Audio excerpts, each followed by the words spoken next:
नमस्कार दोस्तों, मैं हूं आपका प्यारा दोस्त रामनिवास अरुण और आप देख रहे हैं दर्पण स्टडी पॉइंट।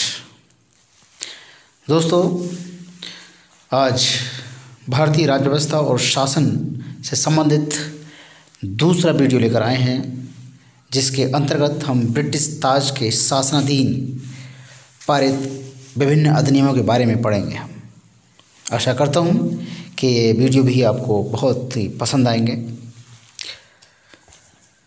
चलिए दोस्तों, तो ज़्यादा देर ना करते हुए आज का वीडियो स्टार्ट करते हैं। आज का पहला क्वेश्चन है, राष्ट्रपति की अध्यादेश निर्गत करने की शक्ति प्रेरित है। ऑप्शन है भारत सरकार अधिनियम 1935, भारत सरकार अधिनियम 1919, भारत सरकार अधिनियम 1947 या भारत सरकार अधिनियम 1909। तो इसको दोस्तों आंसर हो जाएगा भारत सरकार अधिनियम 1935। ऑप्शन ए इसका आंसर हो जाएगा।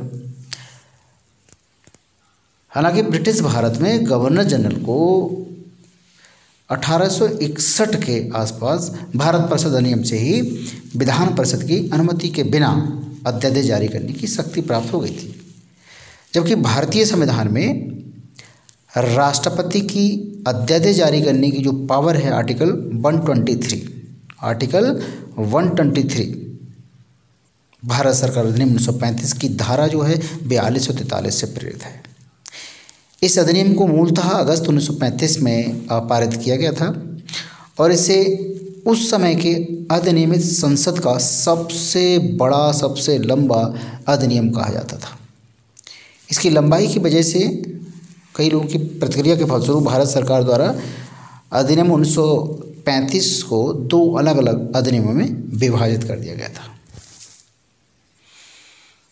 ठीक, अगला क्वेश्चन देखते हैं। दूसरा क्वेश्चन, भारत का संघीय न्यायालय निम्नलिखित में से किस वर्ष में स्थापित किया गया था? भारत स्वतंत्रता अधिनियम 1947, 1909 के अधिनियम द्वारा, भारत सरकार अधिनियम 1935 द्वारा या भारत सरकार अधिनियम 1919 द्वारा। ओके, सो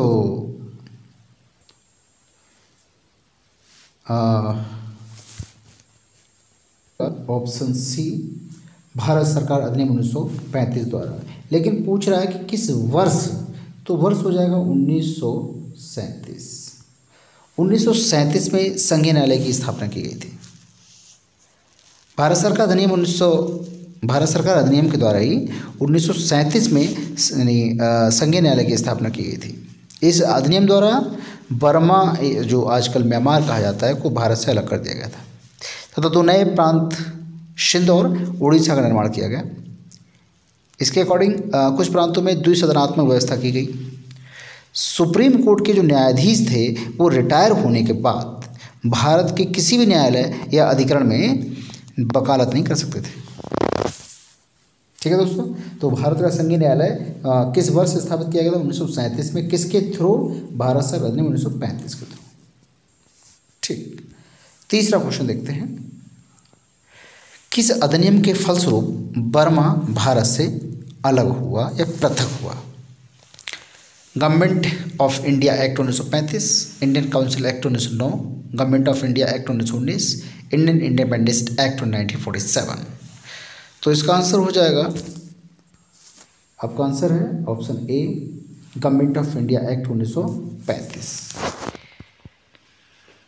तो इसमें क्या है कि साइमन कमीशन की रिपोर्ट की सिफारिश पर 1935 में बर्मा यानी जो म्यांमार है, अधिनियम के अंतर्गत भारत से बर्मा देश बन गया भी अलग। ये 1937 में ब्रिटिश भारत से वैदिक रूप से अलग हो गया, एक अलग देश बन गया। और जो बर्मा है 1937 तक ब्रिटिश भारतीय प्रांत का हिस्सा था। चौथा क्वेश्चन देखते हैं दोस्तों। 1935 का गवर्नमेंट ऑफ इंडिया एक्ट महत्वपूर्ण है, क्यों महत्वपूर्ण है भाई? क्यों पढ़ते हैं इसको? इसमें भारत विभाजन उल्लेखित है। इसके द्वारा भारत को स्वतंत्रता मिली, या ये भारतीय संविधान का प्रमुख स्रोत है, या इसके द्वारा रियासतें समाप्त हुई? क्यों है? तो इसका आंसर है कि ये भारतीय संविधान का प्रमुख स्रोत है। इसलिए 1935 का जो गवर्नमेंट ऑफ इंडिया एक्ट है ये भारतीय संविधान का प्रमुख सोर्स है या स्रोत है, इसलिए ये सबसे ज़्यादा महत्वपूर्ण हो जाता है। भारत का जो वर्तमान संवैधानिक ढांचा है ना संविधान का, बहुत हद तक 1935 के अधिनियम पर आधारित है। यानी एज इट इज़ 1935 का जो एक प्रकार से पूरा का पूरा अधिनियम है वो पूरा ले लिया गया है। इसके प्रमुख उपबंध जो हैं वो देखते हैं इसमें। पहला है संघात्मक सरकार की व्यवस्था की गई, इसमें केंद्र में द्वैध शासन की बात की गई, प्रांतों में द्वैध शासन के स्थान पर स्वायत्त शासन की स्थापना की गई। चौथा है कि द्विसदनीय केंद्रीय विधानमंडल की स्थापना। पांचवा प्रांतीय शासन व्यवस्था। छठा जो है वो देखा जाए तो प्रांतीय विधानमंडल और केंद्र और प्रदेशों में शक्तियों का बंटवारा तो जरूरी था। और लास्ट कह सकते हैं कि फेडरल न्यायालय की स्थापना था, इसलिए ये सबसे ज़्यादा महत्वपूर्ण हो जाता है। आज का लास्ट क्वेश्चन देखते हैं दोस्तों। एक संघीय व्यवस्था और केंद्र में द्वैध शासन भारत में लागू किया गया था, किस वर्ष किया गया, किस अधिनियम के द्वारा किया गया? ऑप्शन है 1935 के अधिनियम द्वारा, 1919 के अधिनियम द्वारा, 1909 के अधिनियम द्वारा, या इनमें से कोई नहीं। तो इसका आंसर हो जाएगा 1935 के अधिनियम द्वारा। दोस्तों 1935 का अधिनियम तो छाया हुआ है आज, इसी के अधिकतर क्वेश्चन है रिलेटेड। तो 1935 के भारत सरकार अधिनियम द्वारा जो स्थापित होने वाले संघ में अवशिष्ट जो शक्तियाँ थी वो गवर्नर जनरल को प्रदान की गई।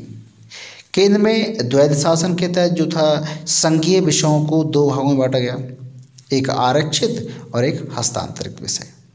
भारत में संघीय न्यायालय की स्थापना जो हुई थी वो 10 अक्टूबर 1937 को की गई थी। भारत सरकार अधिनियम 1935 के द्वारा की गई थी। इसके जो प्रथम मुख्य न्यायाधीश थे सर मॉरिस गवेयर थे। इस अधिनियम के द्वारा ही भारत में संघात्मक सरकार की स्थापना की गई थी। ठीक है दोस्तों, तो ये थे आज के हमारे 5 टॉपिक क्वेश्चन। आशा करते हैं कि आपको पसंद आएंगे। दोस्तों अभी 2-4 वीडियो आपको 5-5 क्वेश्चन के ही मिलेंगे, उसके बाद मैं टॉप 10 में बदलूंगा, उसके बाद फिर ये इसकी संख्या बढ़ती रहेगी। तो मतलब इसको देखकर आप हैरान ना हो कि मतलब 5 ही क्वेश्चन हैं, मतलब ये देखकर चलें कि ये 5 क्वेश्चन बहुत ज़्यादा इंपॉर्टेंट हैं, ये टॉप 10 में आएंगे ज़रूर। तो कहने का मतलब मेरा ये है कि इसकी संख्या धीरे धीरे बढ़ेगी। तो अब मतलब इस हफ्ते 10 हो जाएगी, उसके बाद 15, फिर 20, इस तरह से चलेगी। ठीक है दोस्तों,